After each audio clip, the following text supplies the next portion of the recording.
door is closed. There is no answer. You hear the shower being turned on. A tremendous loneliness comes over you. Everybody in the world is doing something without you.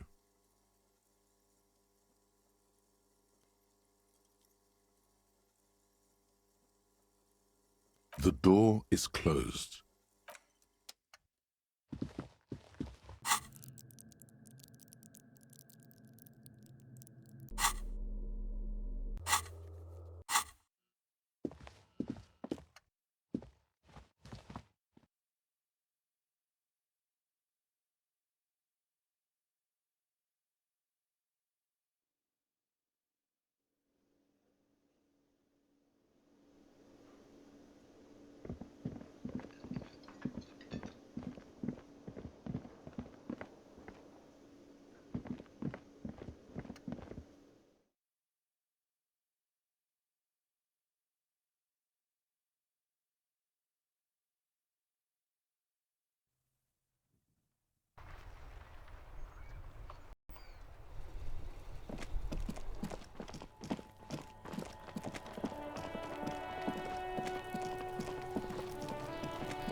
A tarpaulin cloak is still caught on the railing. No one has claimed it for their own.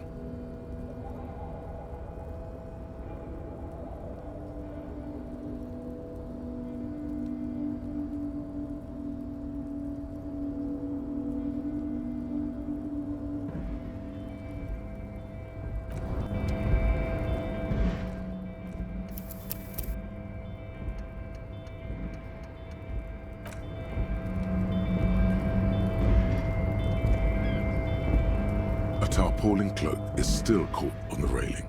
No one has claimed it for their own.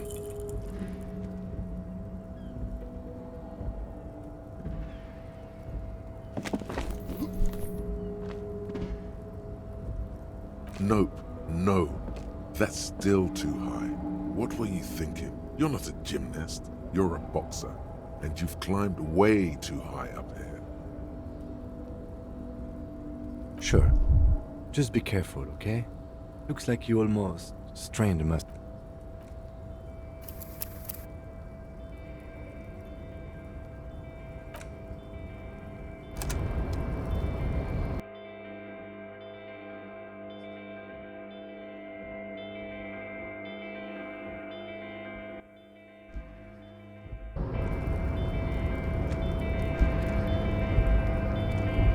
A tarpaulin cloak is still caught on the railing.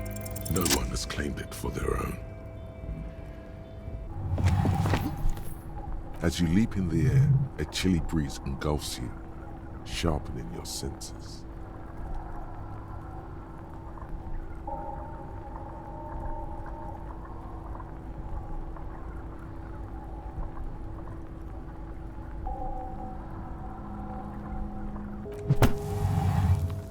As the concrete floor welcomes you, you realize it's been a while since you felt so alive, alert, capable. I knew you could do it. My climbing down might not have been as disco as your jump, but at least we can explore the harbor now. With your feet firmly planted on the concrete, the noise of the harbor rushes back in.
Snow is quietly covering the numerous wine bottles and cigarette butts on the ground.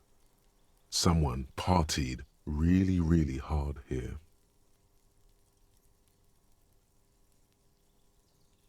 Well, yes, I think we can say with relative confidence that it was you.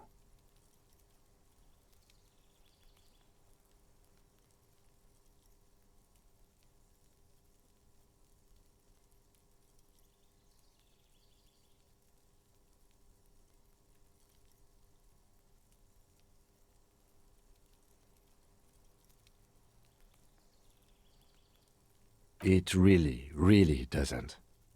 Let's turn our attention elsewhere and move on.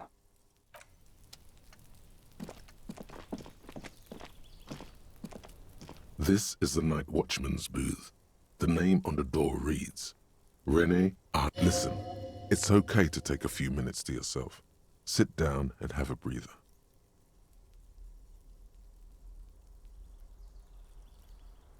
If you must. But please hurry, we are pretty easy to spot up here. Nothing incriminating catches your eye. The cabinets are clean and their sparse contents meticulously organized.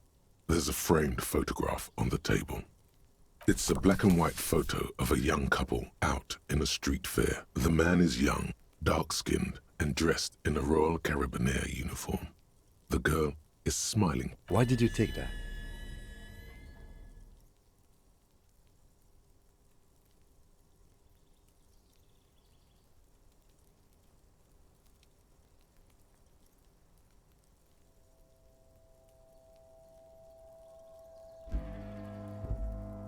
Fine, but let's move. I don't want to be seen snooping around here.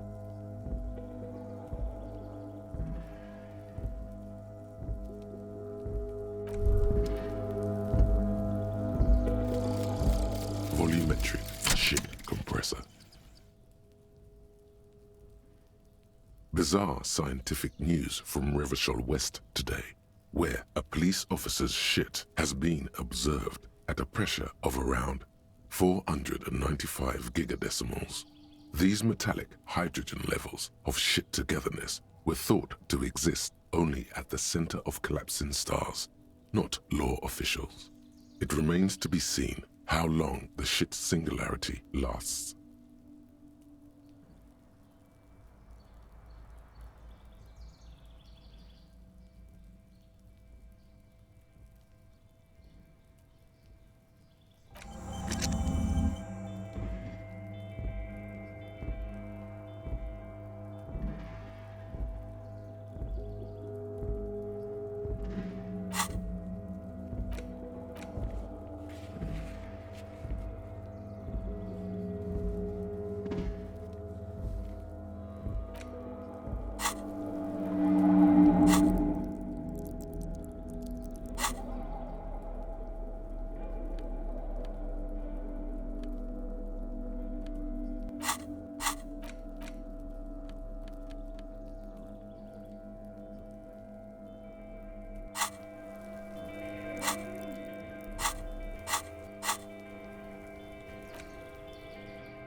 rusting control panel with several knobs. 2 buttons marked Marche and Arrête are faded with use. It seems to control the large crane above. A container is Marche, on, Arrête, off.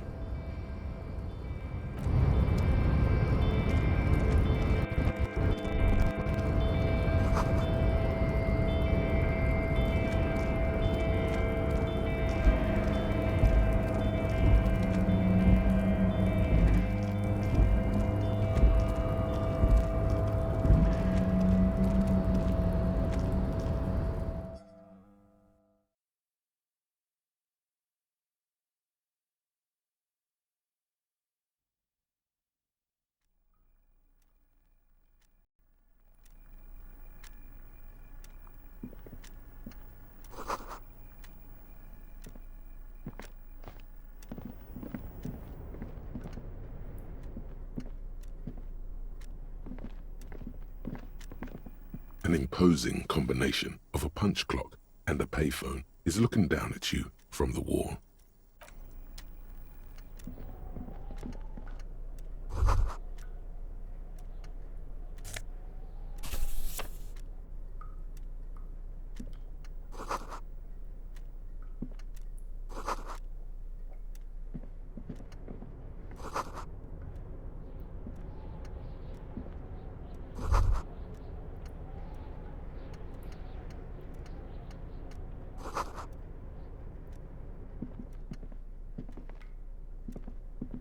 On second glance, someone has forgotten to properly close one of... It's unfortunate for the Union to just leave their paperwork. Let's see what's inside, he thinks.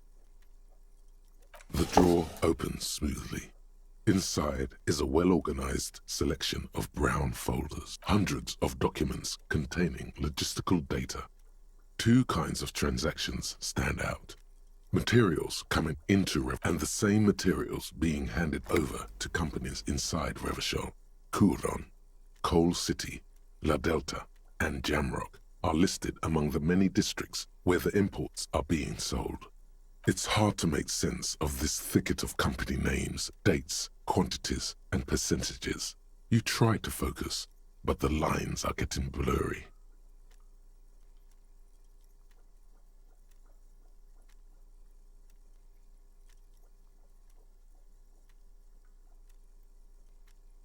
Hundreds of documents and the same material. You already went through all of these.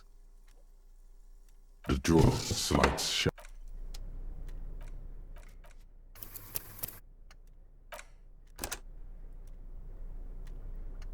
The file cabinet stands steady as ever, and whatever's hidden here is hidden well. Concentration isn't enough. Only a trained accountant with a background in logistics would be able to really make sense of it. However, there is a little handwritten note stuck on the side of the... It appears to be a to-do list written in large, uneven capital letters. Remember, Leo, Everard's shoes, special whirling borscht, water Everard's plants, sweep office. All items on the list have been crossed out and the note itself is crumpled.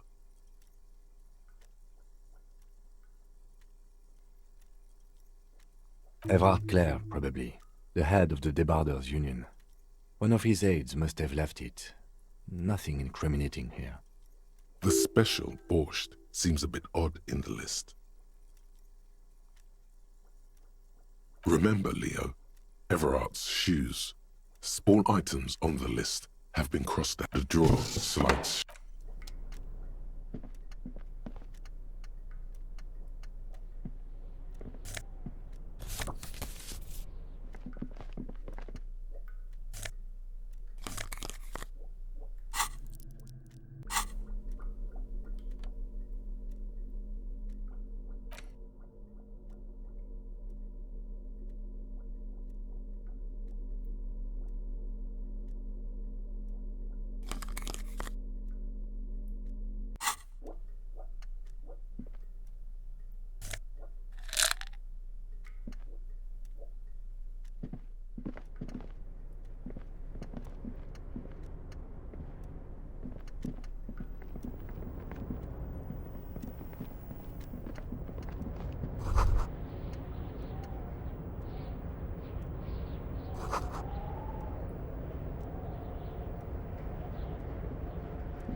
loud grind, the crane shifts overhead, moving a massive metal container through the air.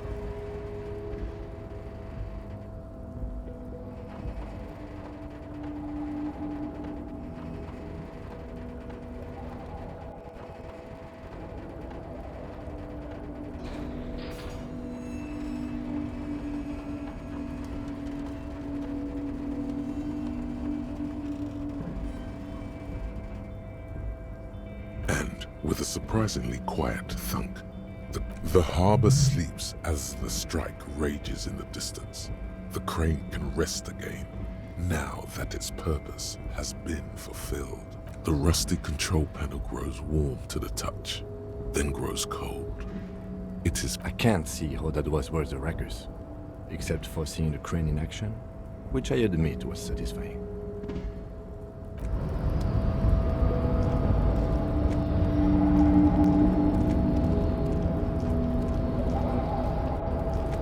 Before you stands a cargo container, just one of many in the yard. You do? Because I don't. There are a million containers here. Why are you fixating on this one?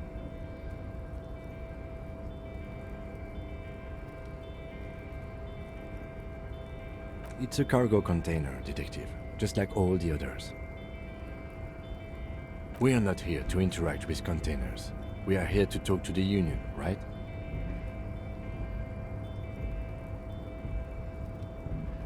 You attempt to turn the handle, to no avail. To your left, the lieutenant considers your actions with some puzzlement.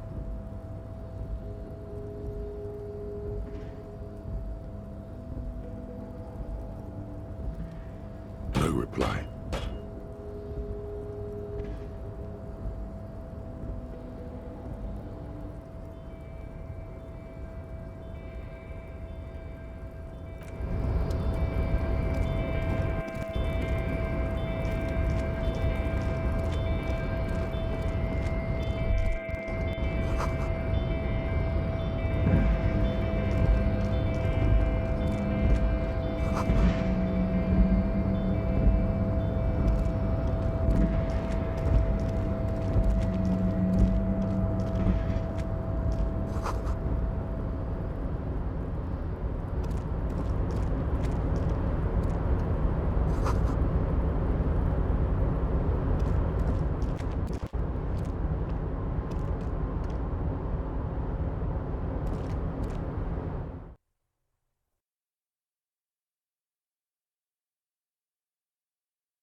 Before you is a walrus of a man, seated behind a large desk. He looks up from his work, not the least bit surprised to see you. With great effort, he straightens himself up in his chair, yet says nothing. He simply stares at you.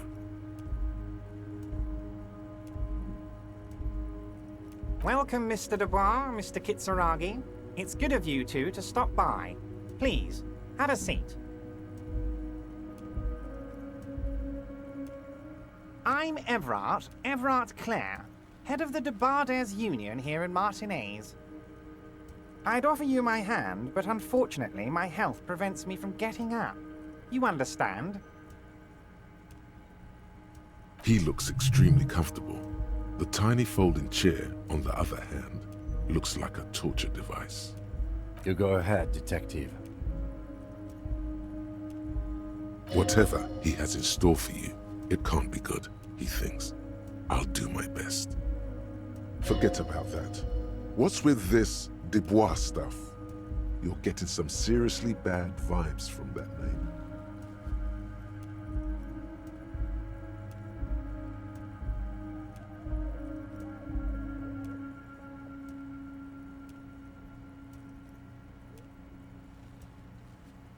Please, Mr. Dubois, let us converse in a civilized manner, as equals.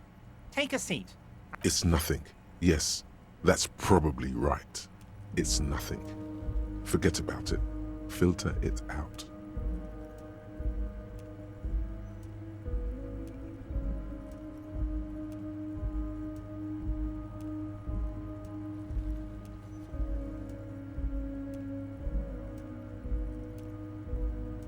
Very well, Mr. Dubois. I respect a man with strong convictions. I, too, have convictions.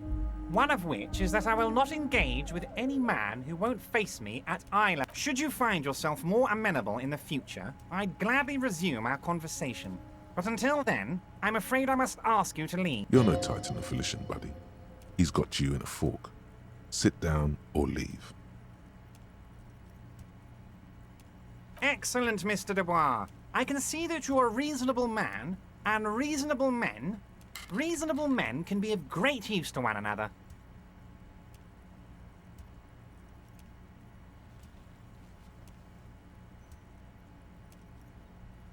So tell me, how can the head of the Debarders Union help a representative of the Revachol City? The chair you're sitting on has got to be the most uncomfortable chair in the world. It's violating your backside. Oh, by the way, I heard you got a rather rude reception from a certain Lawrence Gart. Some people have no manners. This should take care of that nonsense. It should be sufficient to cover your expenses for a few days and patch over your differences with a cafeteria manager. Go ahead. Wow, that's 25 real. That's good money. You need it.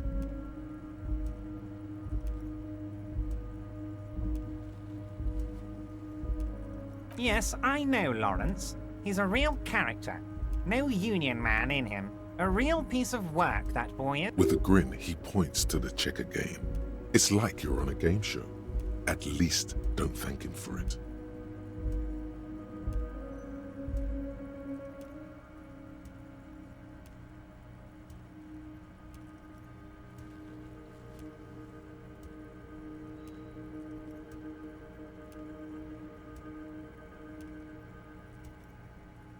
Don't mention it. But also don't forget it. I'm just kidding, of course.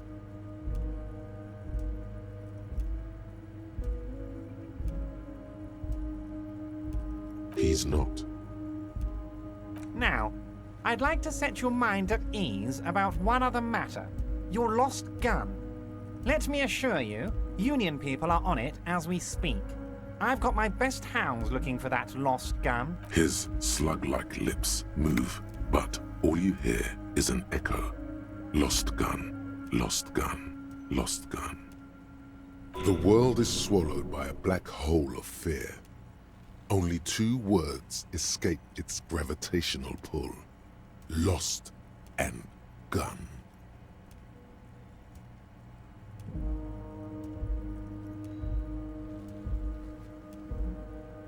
Are you all right, Harry? You seem anxious. Don't be. Everything's good. It's not like you left it loaded. You didn't lose a loaded gun. Local children aren't out there playing with it right now, pointing it into their own mouths. It's in a safe place. I just know it. I have a feeling. It was loaded. There were 2 bullets in it.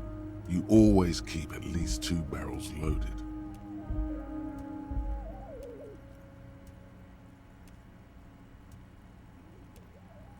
Officer, we will deal with this later.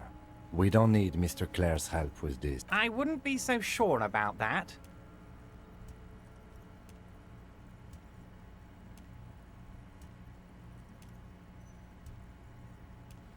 Officer, I wouldn't be so sure about that.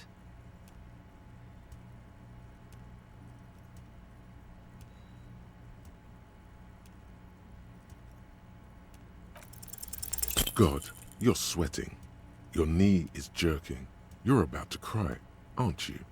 You're about to cry because you lost your gun and those children are gonna shoot themselves with it. Mr. Dubois, you don't look so... What is this, Mr. Dubois? He keeps repeating.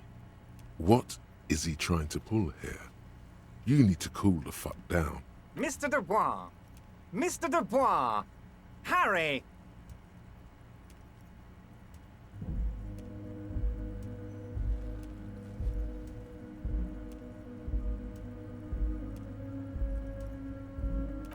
Mr. Dubois, are you okay? Can I get you a glass of water or something? Are you having some kind of medical emergency? Maybe you could use your hands somehow, in a kind of throw-in motion, like you're throwing that Mr. Dubois act right back at him. He's Mr. Dubois.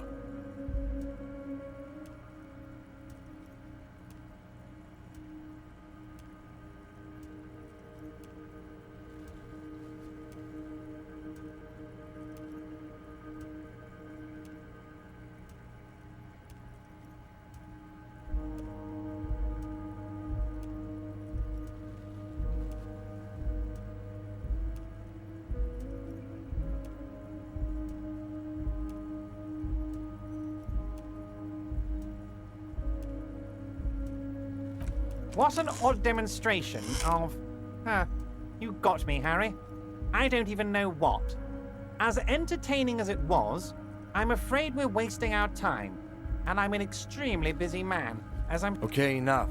We are here to ask you some questions pertaining to a murder investigation. Quick, here's your window. Get yourself together and ask him questions.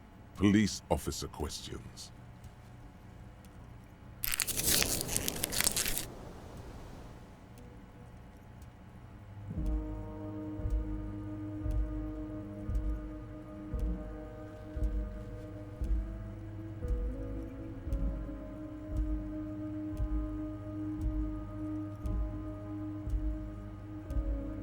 Oh, of course.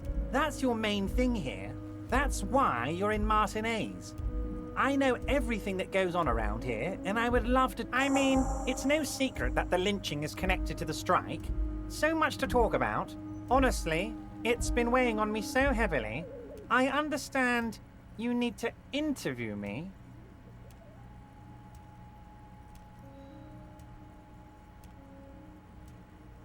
But there's a thing that's been keeping me up at night. I want to talk about the hanging. I mean, if we could just calmly talk, exchange information, we could blow this thing wide open. Yes, that sounds good. Let's do that. But I can't think straight with this thing weighing on me. You're police officers, aren't you? I have a crazy idea. You guys are basically door-opening machines, incredibly talented at opening doors.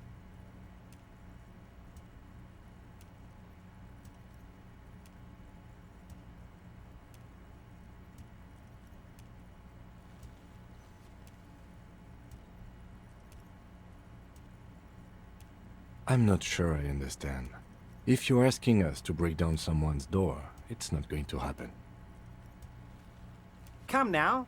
I just need you to go open a little door for me and leave it unlocked. A simple thing. Absolutely nothing shady about. The stars aligned into a cosmic frown here. He has your fate decided. Bide your time, however, and let the stars continue their course. And that frown shall turn into a smile. Only if you play along.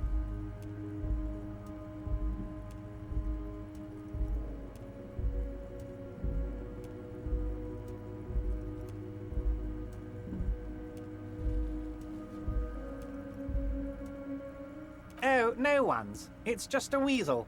A weasel lives there. Nothing for you to worry about.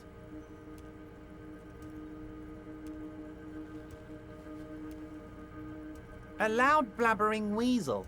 When weasels feel no one is watching, they start acting foolishly. Just go there, unlock the door, and leave it open. It's been such a burden on me, Harry. I just want this to be over so I can discuss business with you.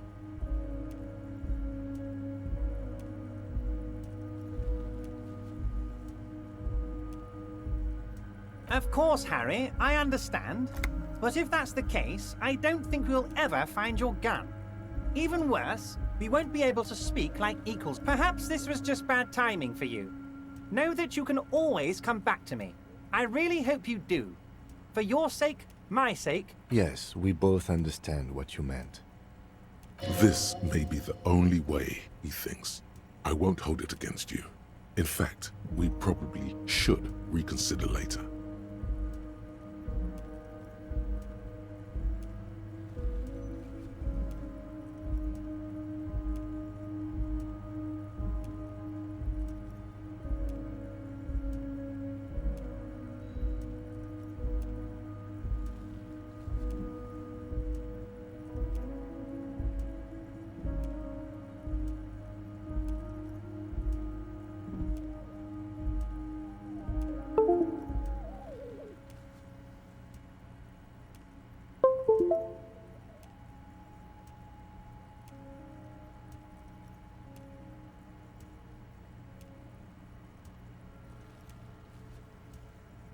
Wait. You need this to get in and out through the gate.